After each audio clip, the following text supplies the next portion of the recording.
इससे पहले का अध्याय सुनने के लिए आप सभी में अगस्त शुक्ल पक्ष की अष्टमी तिथि को उपवास करके भाग में कपिला नदी है जहां कपिल मुनि ने संख्याशास्त्र की सिद्धि प्राप्त की थी। कपिल के पूर्व भाग में सिद्ध क्षेत्र बताया गया है जहां पूर्व काल में लाखों मनुष्य सिद्धि को वह पांचों कन्याएं इस प्रकार विलाप करती हुई बहुत देर प्रतीक्षा करके अपने घर लौटी।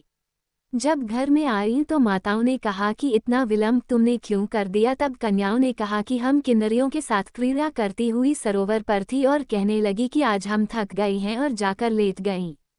वशिष्ठ जी कहते हैं कि इस प्रकार आशय को छुपाकर वो विरह की मारी पड़ गईं।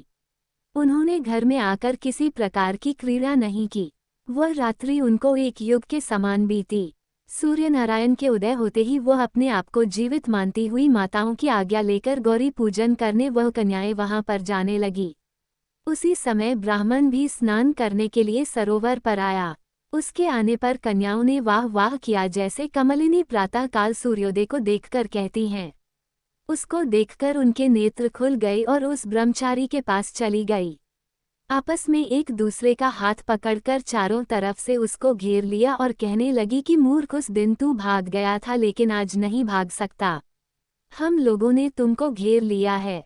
ऐसे वचन सुनकर बाहुपाश में बंधे हुए ब्राह्मण ने मुस्कुराकर कहा, तुमने जो कुछ कहा सो ठीक ही है, परंतु मैं तो अभी विद्याभ्यास और ब्रह्मचारी हूँ। गुरुकुल में मेरा विद्याभ्यास पूरा नहीं हुआ है। पंडित को चाहिए कि जिस आश्रम में रहे उसके धर्म का पालन करें। इस आश्रम में मैं विवाह करना धर्म नहीं समझता। अपने व्रत का पालन करके और गुरु की आज्ञा पाकर ही विवाह कर सकता हूँ, उससे पहले नहीं कर सकता।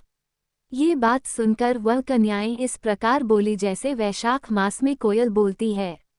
वह कहने लगी कि धर्म से अर्थ और अर्थ से काम और काम से धर्म के फल का प्रकाश होता है। ऐसा ही पंडित लोग और शास्त्र कहते हैं। हम काम सहित धर्म की अधिकता से आपके पास आई हैं, सो आप पृथ्वी के सब भोगों को भोगिए।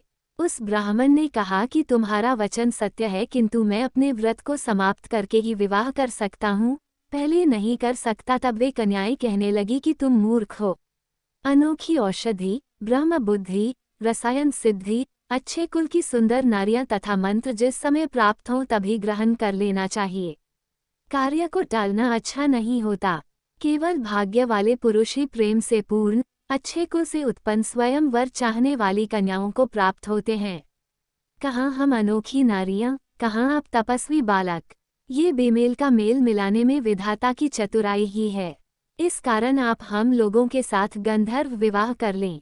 इनके ऐसे वचन सुनकर उस धर्मात्मा ब्राह्मण ने कहा कि व्रती रहकर इस समय विवाह नहीं करूँगा। मैं स्वयंवर की इच्छा नहीं करता। इस प्रकार उसके वचन सुनकर उन्होंने एक दूसरे का हाथ छोड़कर उसको पकड़ लिया। सुशील और सुरस्वरा ने उसकी भुजाओं को पकड़ लिया। सुतारा ने आलिंगन किया और चंद्रिका ने उसका मुख चूम लिया, परंतु फिर उसने क्रोधित होकर उनको श्राप दिया कि तुम डायन की तरह मुझसे छिपी हो, इस कारण पिशाचिनी हो जाओ। ऐसे श्राप देने पर वो उसको छोड़कर अलग खड़ी हो गई। उन्होंने कहा कि हम निरपराधियों को वृथा क्यों श्राप दिया। तुम्हारी इस धर्मज्ञता पर धिक्कार है। प्रेम करने वाले से बुराई करने वाले का सुख दोनों लोकों में नष्ट हो जाता है, इसलिए तुम भी हम लोगों के साथ पिशाच हो जाओ। तब वे आपस के क्रोध से उस सरोवर पर पिशाच पिशाचिनी हो गई और बस पिशाच पिशाचिनी कठिन शब्दों से चिल्लाते हुए अपने कर्मों को भोगने लगे।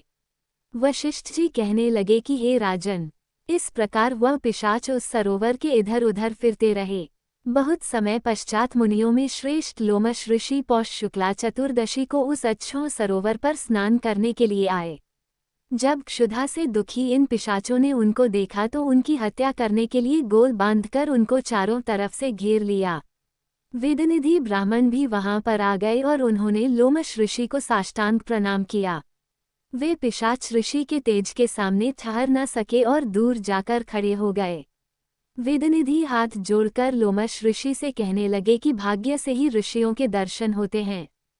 फिर उन्होंने गंधर्व कन्या और अपने पुत्र का परिचय देकर सब वृतांत सुनाया और कहा कि हे मुनिवा, यह सभी श्राप मोहित होकर आपके सम्मुख खड़े हैं। आज इन बालकों का निस्तार होगा जैसे सूर्योदय से अंधेरे का नाश हो जाता है। वशिष्ठ जी कहने लगे कि पुत्र के दुख से दुखी हुए। वेदनिधि ब्राह्मण के ऐसे वचन सुनकर लोमश ऋषि के नेत्रों में जल भर आया और वेदनिधि से कहने लगे कि मेरे प्रसाद से बालकों को शीघ्र समृद्धि पैदा हो, मैं उनका धर्म कहता हूँ जिससे इसका आपस का ज्ञान विलीन हो जाएगा। वीडियो अच्छी लगे तो लाइक सब्सक्राइब शेयर करना ना भूले।